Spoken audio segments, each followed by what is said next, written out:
Hola, muy buenos días. ¿Se escucha bien? Sí. Bien, bueno, antes que todo agradecer a la organización la invitación. Es un honor para mí estar con todos ustedes, con tan distinguidos profesores. Bien. Todos han puesto en su diapositiva que no tienen conflicto de interés. Yo tampoco tengo conflicto de interés, no tengo botillería, ni bar, ni ninguna de esas cosas.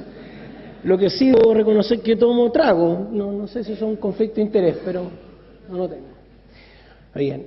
El tema que se me pidió era el paciente alcohólico, pero en realidad yo hice una variación y es el paciente con etilismo agudo en el servicio de urgencia, es decir, el paciente que llega ebrio a la urgencia. Ya que los daños hepáticos crónicos y todos esos problemas están bastante bien sistematizados en cualquier literatura que encuentren, pero cómo enfrentar a su paciente ebrio, eso quizás sería un poquito mejor decidir plantearlo así. Fíjense que es un problema frecuente.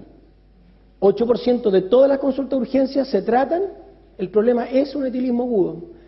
Hay algunos servicios de urgencia que han puesto alcohol test a todos los pacientes que consultan y hay algunas cifras impresionantes como 40% en un servicio de urgencia. Y en Chile, el año 2010, se hizo un estudio durante 4 meses y se vio todos los pacientes que entraban por la puerta de la posta central. Un 15% no quiso entrar al estudio, así que yo lo asumiría como positivo. Pero interesante, 12% de todas las personas que entraron a la posta central, por cualquier motivo, venían con alcotest positivo. ¿Ya? Lo primero que quiero hacer, un pequeño paréntesis, es hacerle una invitación. Quizá a algunos les da lata, no les gusta atender a los pacientes ebrios, les da asco o les da rabia, ¿no es cierto? Mi pequeña breve invitación es cambiemos esa perspectiva. A grandes próceres que han llegado ebrio a un servicio de urgencia. James Brown llegó ebrio a un servicio de urgencia, Bill Gates, y el más grande de todos, por lo menos a mi gusto, ¿no es cierto? Entonces, cambien la perspectiva, hay grandes tipos detrás de alguno de ellos. Miren, sin ir más lejos, eso es un fresco de la Capilla Sistina. ¿Ustedes saben quién es él?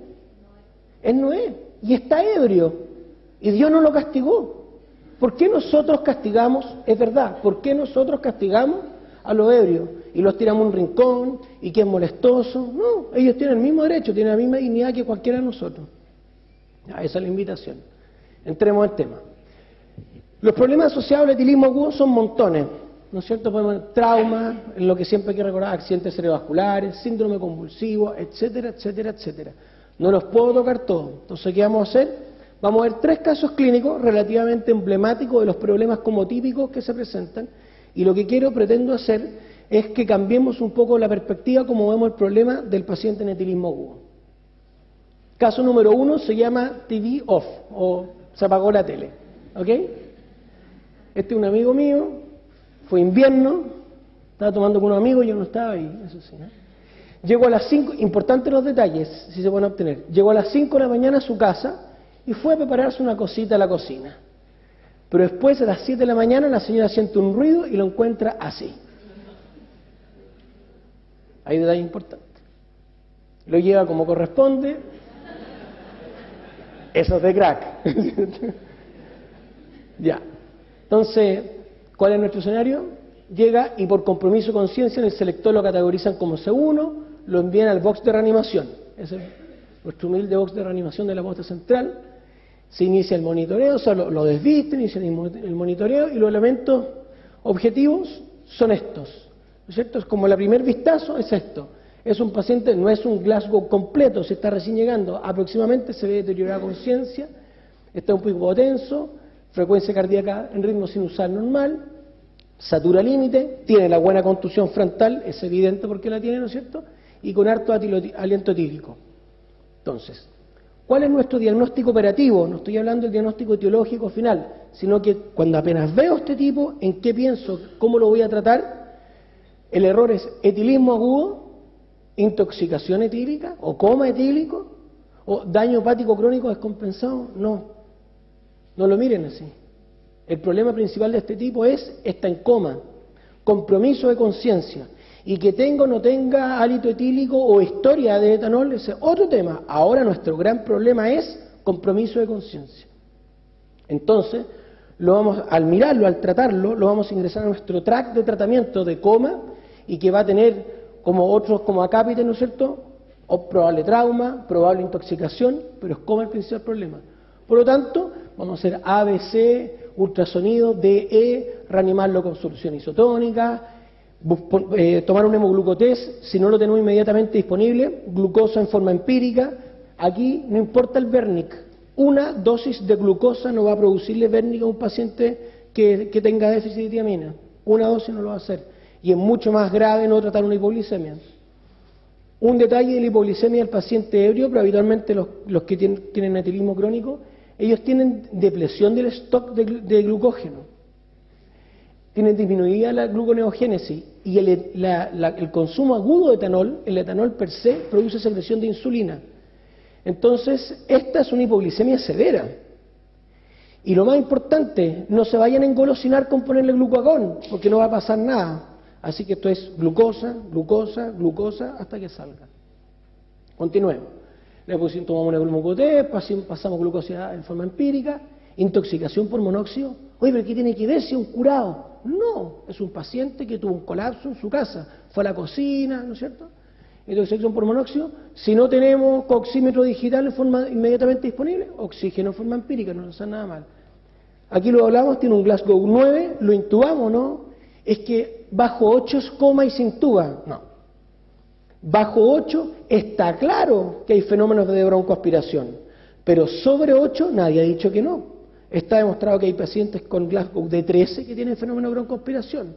Entonces, en este paciente que vemos que su coma no ha revertido con glucosa y con los primeros elementos de reanimación, este tipo se intuba.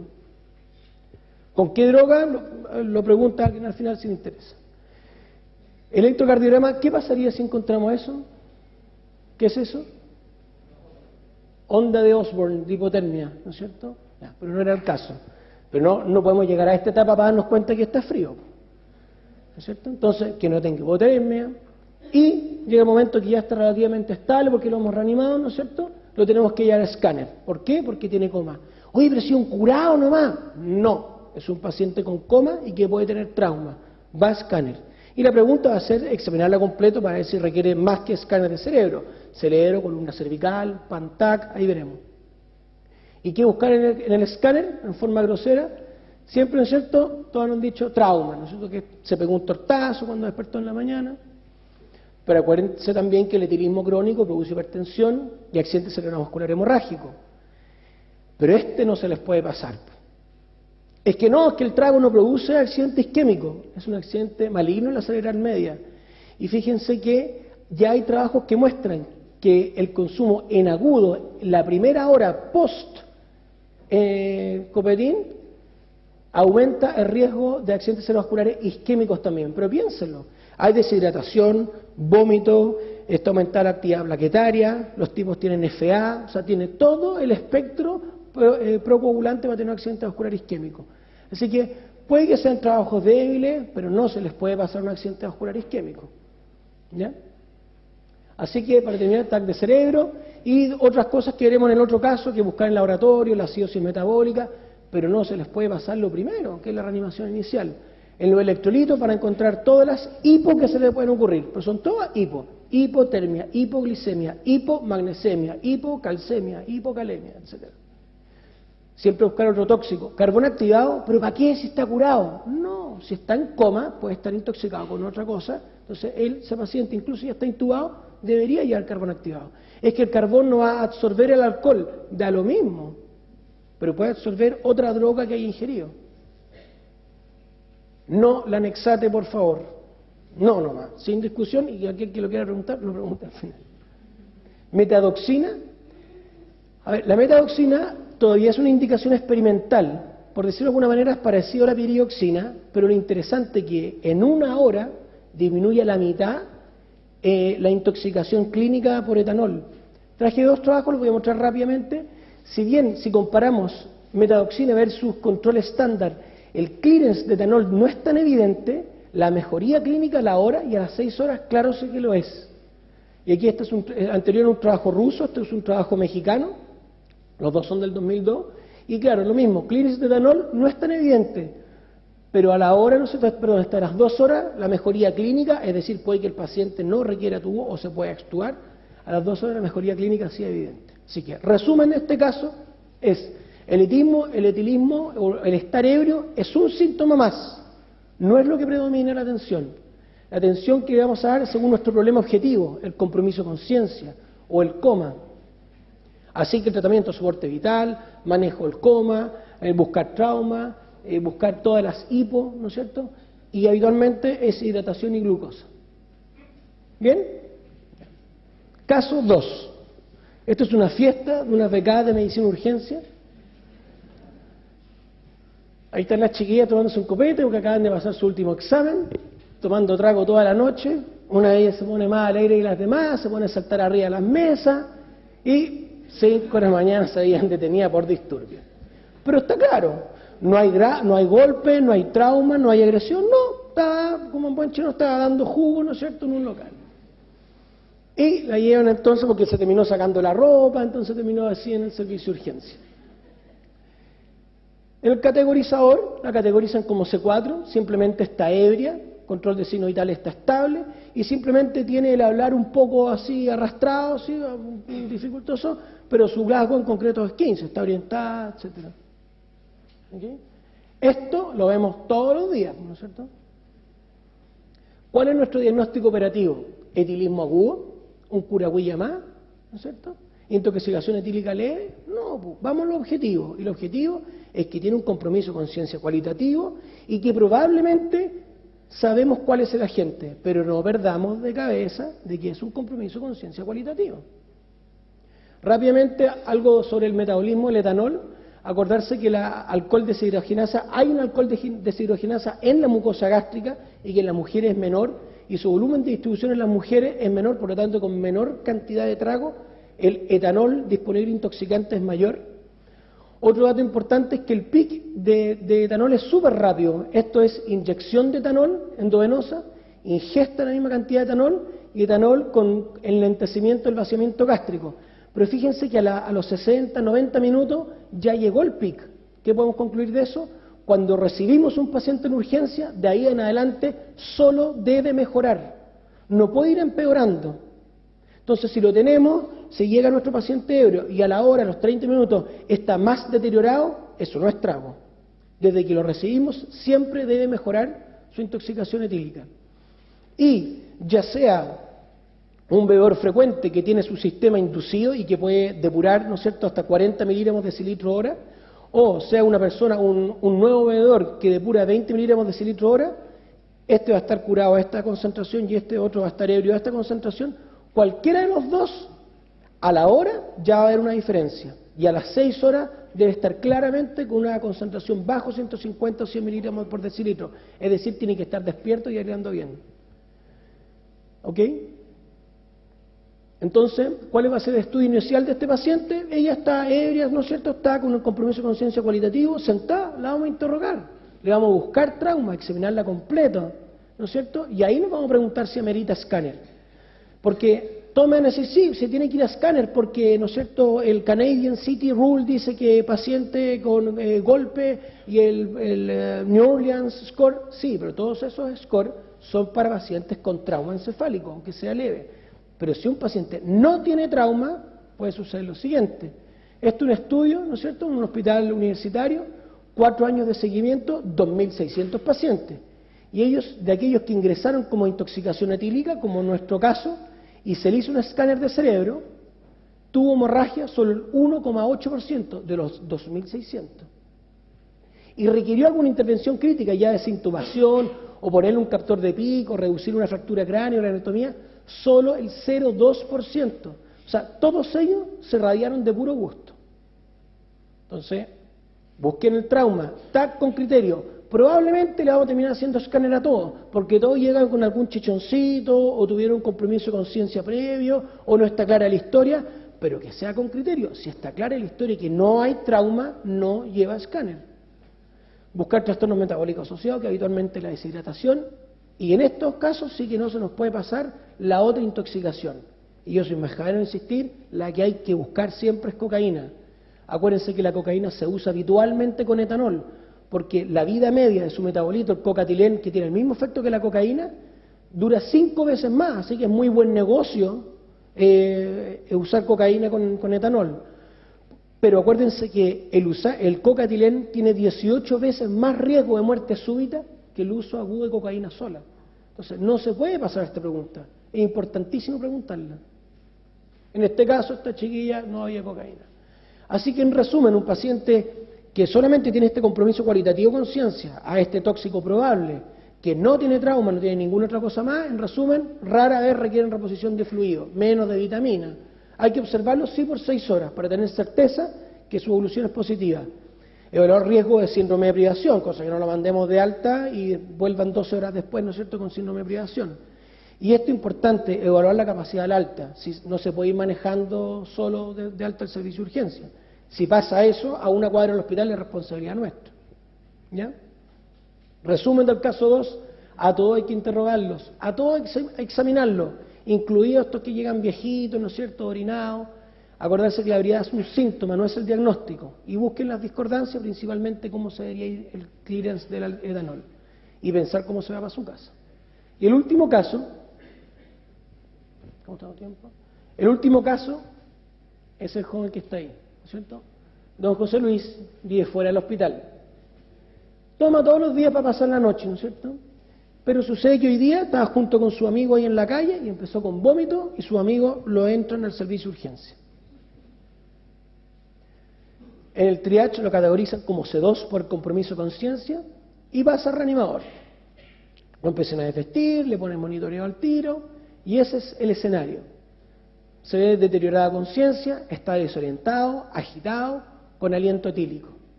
Este caso sí es distinto porque está taquicárdico, hipotenso, satura límite, está taquipneico, ¿no es cierto? Está con la temperatura un poquito límite y un hemoglucotés disminuido. Eso es hipoglicemia, ¿no es cierto?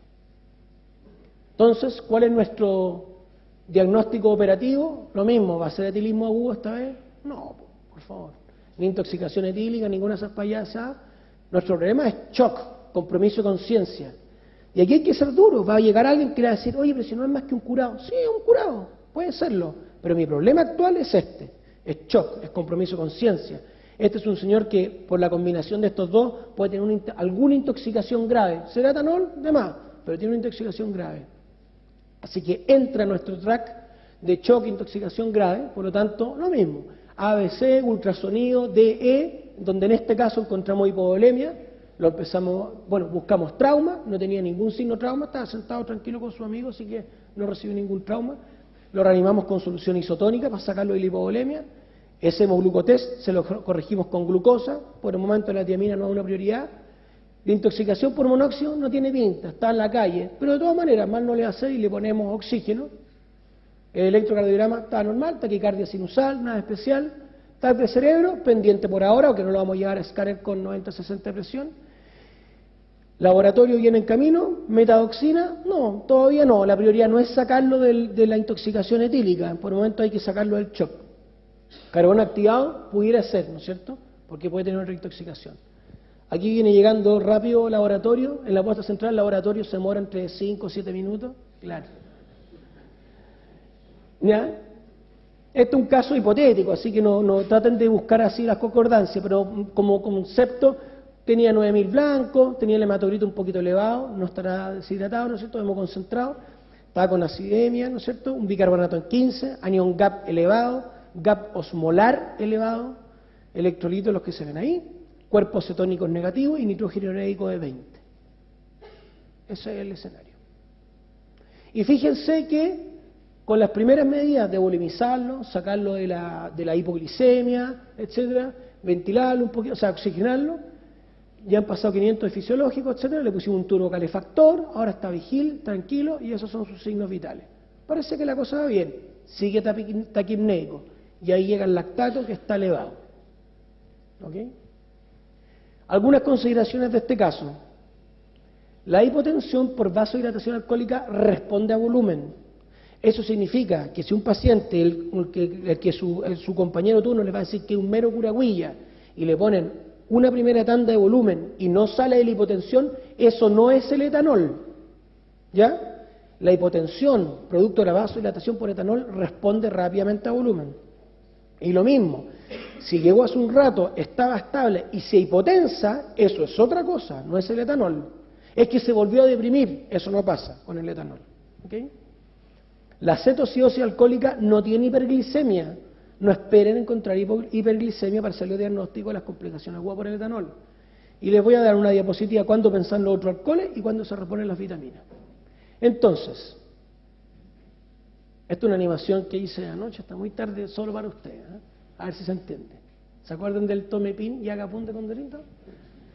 Entonces, cuando los alcohólicos toman, en forma crónica un poquitito, ¿no es cierto?, el etanol se metaboliza y llega a acetil-CoA y llega al ciclo de Krebs. Y entre comillas se alimentan muy bien con el etanol. También se comen su sanguchito, que llega finalmente a piruvato, y eso también se va al acetil-CoA y llega al ciclo de Krebs. Y se mantienen relativamente bien con consumo crónico de etanol. Pero un día, cuando se ponen a tomar mucho PIN, ¿no es cierto?, mucho trago, la metabolización de estas cantidades masivas de etanol produce mucho más NADH de lo habitual, por lo tanto el índice NADH-NAD se incrementa mucho y esta reacción que depende de las concentraciones NADH y NAD, ¿no es cierto?, tiende hacia la formación de lactato. Por lo tanto, cuando se manda esta ingesta etílica importante, en el fondo se bloquea la disponibilidad de piruvato hacia el ciclo de Krebs con la consecuente generación de lactato. Este escenario metabólico, sáquele foto que está muy bonita, ¿cierto? Este escenario metabólico es la acidosis láctica por etanol y van a encontrar hipoglicemia o normoglicemia, acidosis metabólica, anión GAP elevado, pero por el lactato, así que si corrigen la molaridad por lactato va a salir normal. No tiene cetosis y el GAP osmolar está elevado, pero lo mismo, pero aquí ese GAP osmolar va a estar principalmente elevado por el etanol, así que es un GAP osmolar que va a barrerse rápidamente. Distinto es el escenario que se está tomando crónicamente y un día detiene el trago y deja de comer porque se pone a vomitar, ¿no es cierto?, se bloquea la disponibilidad hacia acetil-CoA, por lo tanto se genera lipólisis y cetosis, eso es distinto, y esa es la cetoacidosis alcohólica. Tiene que haber suspensión de ambos dos, y nuestro paciente estaba tomando trago hace media hora con su amigo, así que no es el caso. Estos tienen hipo o normoglicemia, no tienen hiperglicemia, pese a que sea una cetoacidosis. Ellos sí tienen acidosis metabólica con anión GAP muy elevado, tienen cetosis y GAP osmolar elevado. ¿Ok? Y aquí el GAP osmolar elevado va a estar dado, ¿no es cierto?, por la cetosis y no por el trago. ¿Cuándo pensar en otro alcohol? ¿Ya? En estos pacientes. ¿Cuándo pensar que no haya ingerido otro alcohol? Y los toman porque son bastante embriagantes, pues es buena alternativa. Uno, cuando hay mucho GAP osmolar, o sea, primero en estos pacientes se da un gran GAP osmolar y después se produce la acidosis metabólica con anión GAP elevado. Produce más síndrome convulsivo que el etanol. Estas son algunas claves nomás, no pretendo con esto es una clase de alcoholes tóxicos. Metanol y etilenglicol no producen cetosis, esa es la clave. El etilenglicol produce mucha uremia y el esopropilalcohol produce mucho GAP osmolar cuando se toman las colonias de los niños. Lo importante de buscarlo no es una cuestión, una sutileza, ¿no es cierto?, diagnóstica. Es que en estos contextos el tratamiento de estos pacientes no es etanol para bloquear su metabolismo. En este contexto de intoxicación, el tratamiento de ellos es fomepizol y diálisis, particularmente en isopropilalcohol. ¿Ya? Trastornos metabólicos ya se los mencioné, todos los hipos, ¿no es cierto? Y de vitaminas, estos pacientes ponen, ¿no es cierto?, tiamina, en todos los artículos dice 100 miligramos, bueno, si nuestras ampollas son de 30, póngale 120, ¿no es cierto? Sulfato magnesio a todos, pese a que no encuentren hipomagnesemia, pero acuérdense que el cofactor fundamental para que funcione la tiamina es el magnesio, así que tienen que darle magnesio. Multivitamínico, acá viene una clásica pregunta en los pacientes con intoxicación etílica, lo pueden buscar en la bibliografía como el banana bag, porque es cuando le ponen los fluidos, con los multivitamínicos se tiñen de amarillo. Entonces, como un clásico en los servicios de urgencia en Estados Unidos, estos tipos con la bolsa amarilla. Entonces, a ese paciente que se ve de ese estado nutricional, o que si lo examináramos tuviera estigmas de pelagra, evidente, ¿no es cierto? Porque si el que nos llega alcohólico tiene ese contexto, ¿ustedes creen que tenga algún síndrome carencial o que le falta glutamina B? No, ¿no es cierto? Entonces, los multivitamínicos con criterio. ¿Ya? Entonces, en nuestro caso, ¿cómo lo vamos a tratar? Mucha hidratación, porque está con acidosis láctica por etanol. Lo vamos a mantener con la infusión de glucosa, eso es importante, hay que mantenerlo, ¿ya? Ahora sí, ¿no es cierto?, ya que salió de la hipoglicemia, tiamina, sulfato de magnesio, hay que completar el resto del complejo B o simplemente a este caso, ¿no es cierto?, al nuestro que está depletado, ponerle banana pack, corrección electrolítica, esto es fundamental, no se les pase, porque si no van a tener un problema el turno siguiente. Profilaxis y la privación alcohólica, ¿ya? Y para terminar, aquí recién, si tiene dolor abdominal o pesquisamos que tiene fiebre, aquí uno se plantea las cosas que salen habitualmente en los libros, que es lo que hay que buscar en el etilismo agudo, que no tenga una hepatitis aguda tílica, que no tenga una pancreatitis aguda o las complicaciones del daño hepático crónico. ¿Ya? Para terminar y para recordar, la embriaguez es un síntoma. La embriaguez no puede determinar las acciones que vamos a hacer. Lo que determina las acciones son los motivos de consulta. Trauma, se pegó, vomitó, ¿no es cierto? Y lo que va a determinar finalmente nuestras acciones son los elementos objetivos que encontremos. Síndrome convulsivo, shock, coma, compromiso de conciencia. Eso es lo importante, no la embriaguez. ¿Ya? Siempre buscar el trauma, no se puede dejar de decir. Acuérdense que son puras hipos. Busquen otra intoxicación y luego busquen las descompensaciones de daño hepático crónico, que por el momento eso no son emergentes en el momento. Esto. No se olviden de la profilaxis y privación, o si no el siguiente turno va a tener un problema. Eso es todo, gracias.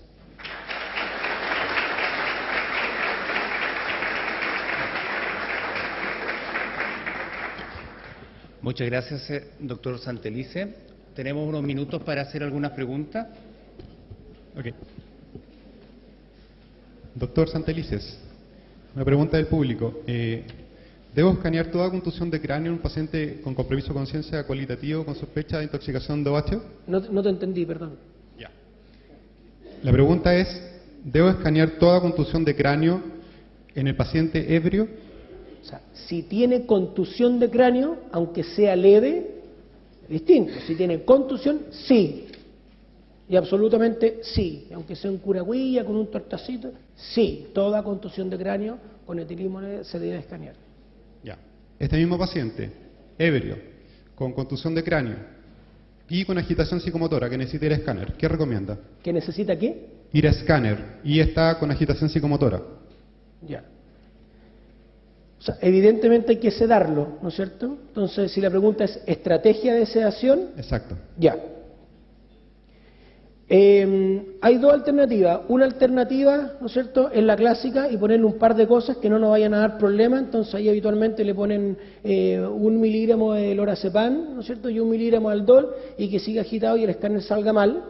O la otra alternativa es ser un poco más agresivo y hacer las cosas bien al tiro. Si el paciente está agitado, nos parece que el problema no se va a resolver ahora, es perfectamente planteable darle una sedación profunda, si es necesario intubarlo, escáner, y si después ya no requiere el tubo, o sea, ya se corta la sedación, se puede extubar. Esa sedación se puede hacer idealmente o con lorazepam, una alternativa, porque es un paciente que probablemente va a requerir esa benzodiazepina como profilaxis para después, o con diazepam, eso va a depender también de la hemodinamia, y una alternativa muy planteable es con propofol, porque también lo va a proteger para el eventual síndrome convulsivo que tenga en este contexto, y como va a ser de rápido clearance, ese paciente se puede extubar fácilmente después.